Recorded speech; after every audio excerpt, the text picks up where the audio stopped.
অনাবিল আনন্দে ভাসছে শরীয়তপুরের গোসাইরহাট উপজেলার এমদাদুল হক ও ফারজান আক্তারের পরিবার। তাদের ঘর আলো করে আজ জন্ম নিল এক কন্যা সন্তান। মেয়ে সন্তান হয়েছে এবং আমরা সবাই খুশি।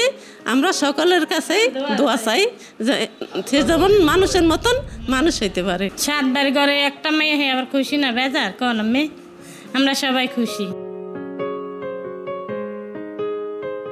নবজাতক ও তার পরিবারকে শুভকামনা।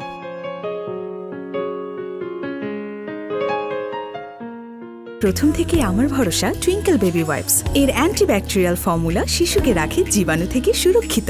5.5 pH ব্যালেন্স শিট ত্বক রাখে কোমল ও মসৃণ, আর অ্যালকোহল মুক্ত হওয়ায় ত্বকে র্যাশ হয় না। টুইঙ্কেল বেবি ওয়াইপস, শুরুটা হোক যত্নে।